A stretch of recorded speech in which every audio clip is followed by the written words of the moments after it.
Have you ever done something kind for someone, and received a response that changed your life forever? What if a simple homemade pie, baked on an ordinary afternoon, became the beginning of a love story neither person expected? Before we begin, take a moment to like this video, subscribe to the channel, and share where you're watching from.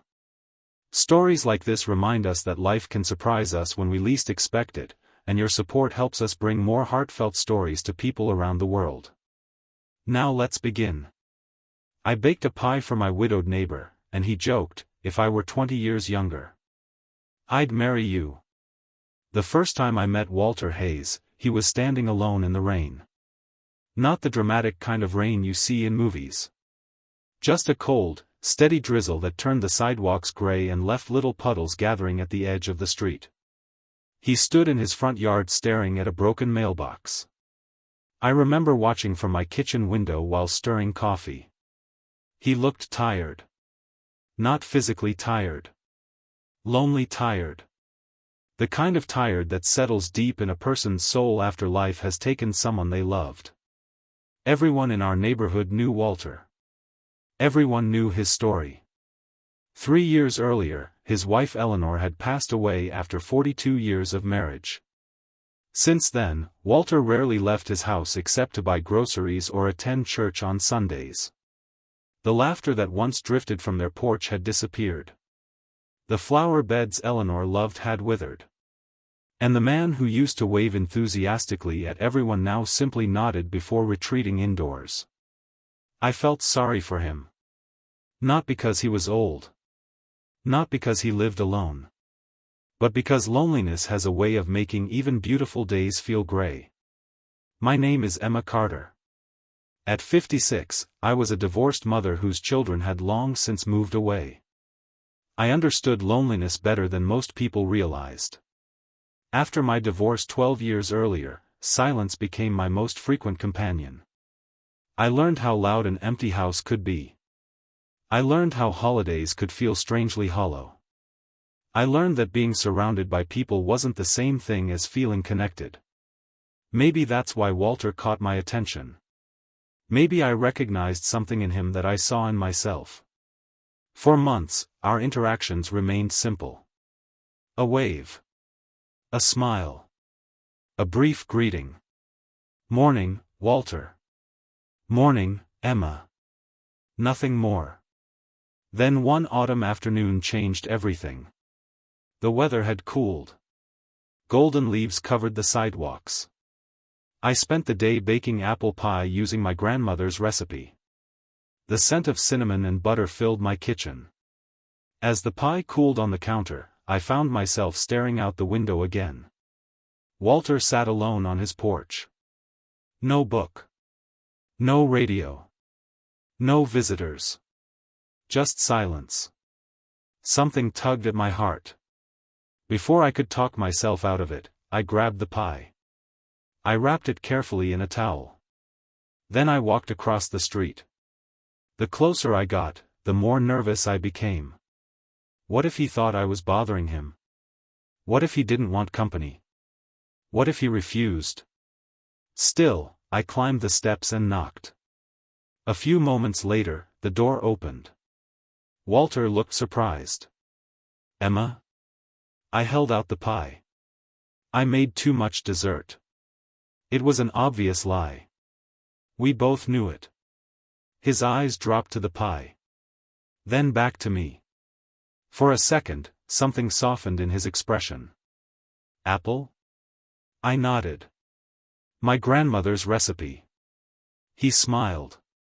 And for the first time since I'd known him, it reached his eyes. "Well," he said, stepping aside, "you'd better come in and tell me whether your grandmother knew what she was doing." That afternoon was supposed to last 5 minutes. Instead, it lasted 3 hours. We sat at his kitchen table eating pie. Talking.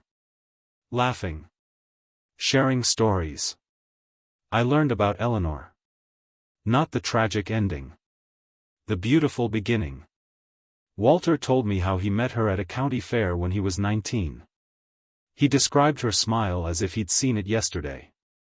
He spoke about her with so much love that tears gathered in my eyes.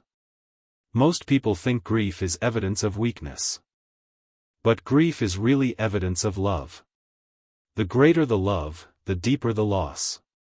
As the afternoon faded into evening, Walter walked me to the door. Then he glanced at the nearly empty pie plate. He chuckled. "If I were 20 years younger, Emma." I raised an eyebrow. He grinned.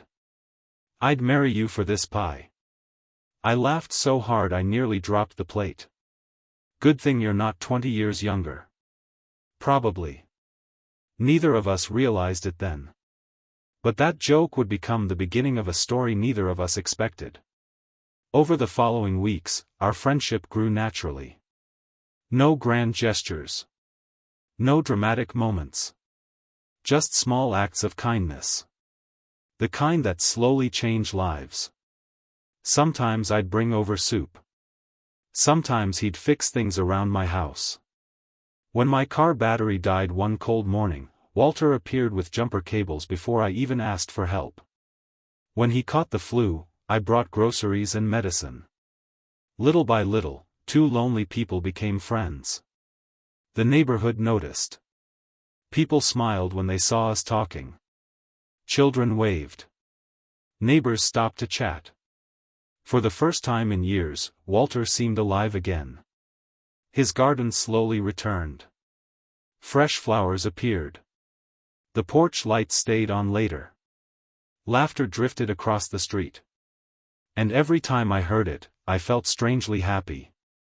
One evening, nearly 6 months after the pie incident, Walter invited me to dinner. I expected takeout.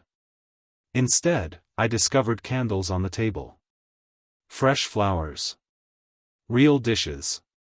And a meal he had spent all afternoon preparing. I looked around suspiciously. "Walter." He cleared his throat. "Yes? Are you trying to impress me?" His ears turned red. That alone was answer enough. We both laughed. But beneath the laughter, something had changed. For months we'd hidden behind friendship.